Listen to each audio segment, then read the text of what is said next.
জগন্নাথ তারা জয় গুরু বামদেব। আমি শ্রীগোপাল তারামায়ের অনুগত সন্তান রয়েছি। প্রতিদিনের মতো আজ তারাপীঠ শ্রীমন্দিরে মায়ের শ্রীচরণ পাদপদ্ম পুজো করবার পরে এই তারা মায়ের মন্দিরে বিচরণ করছি। মায়ের যে অলৌকিক লীলা মহিমা, সেই লীলা মহিমা ধন্য এই তারাপীঠ ভূমি।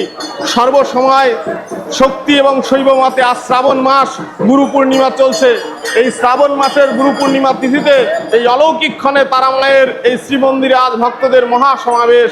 এই শ্রাবণ মাসে দেবাদিদেব মহাদেবের যে স্নানাভিষেক হচ্ছে, সেই স্নানাভিষেকের জন্য বহু ভক্ত বাঁকে করে বহু রকম জল নিয়ে আসছে। এবং এখানকার যে ভৈরব আছে চন্দ্রচূড় মহাদেব, এই যে চন্দ্রচূড় মহাদেবের শ্রীমন্দির, এই চন্দ্রচূড় মহাদেবের স্নানাভিষেক করা হচ্ছে ভক্তদের। এবং আজ গুরু পূর্ণিমা তিথি, তারাপীঠের আরাধ্য দেবী জগৎজননী তারামা দ্বিতীয় দশমহাবিদ্যার মধ্যে দ্বিতীয় মহাবিদ্যা, এবং দেবগুরু বৃহস্পতির তিনি আরাধ্য দেবী।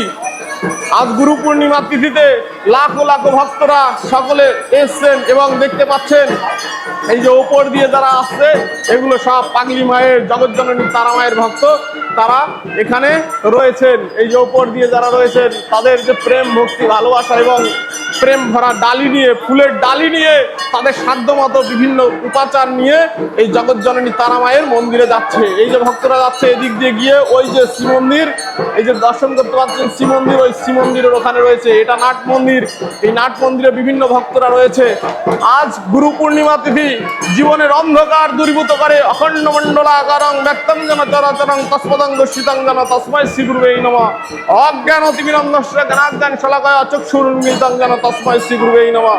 জীবনের অন্ধকার, যে অন্ধকার তিমির গভীরতম অন্ধকার থাকে, যেই অজ্ঞানতা থাকে, সেই অজ্ঞানতা থেকে যিনি আলোর প্রদর্শন করেন সেই শ্রী গুরুদেবের আজ প্রকট তিথি।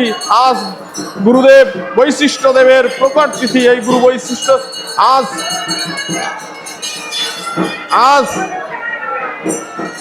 ব্যাসদেব, গুরু ব্যাসদেবের প্রকট তিথি। এই ব্যাসদেবের প্রকট তিথিতে, গুরু পূর্ণিমা তিথিতে এই তারাপীঠে দেখতে পাচ্ছেন লাখো লাখো ভক্তের সমাগম।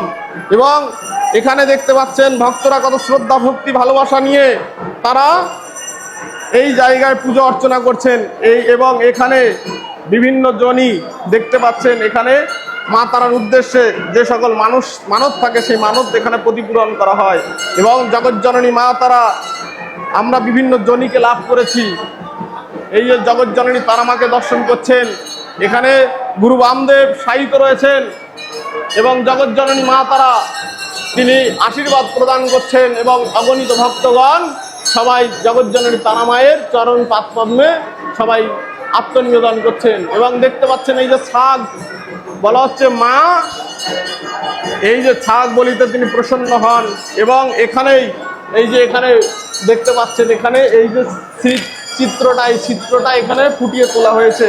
এবং জগৎজননী মা এখানে তার ভক্তকে, তার যে জগৎজননী মা তার ভক্তকে যে পশু জনি, সেই পশু জনি হতে পরিত্রাণ করছেন এবং জগৎ জীবের সমস্ত মঙ্গল প্রদান করছেন।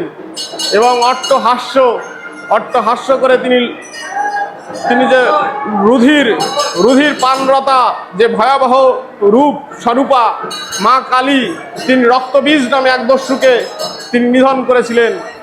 রক্তবীজ তিনি যখন মাটিতে পড়ছিলেন, সেই রকম অবস্থায় রক্তবীজের যত রক্ত মাটিতে পড়ছে, সেই রক্ত হতে দেখা যাচ্ছে আবার অসুরের উৎপত্তি হচ্ছে।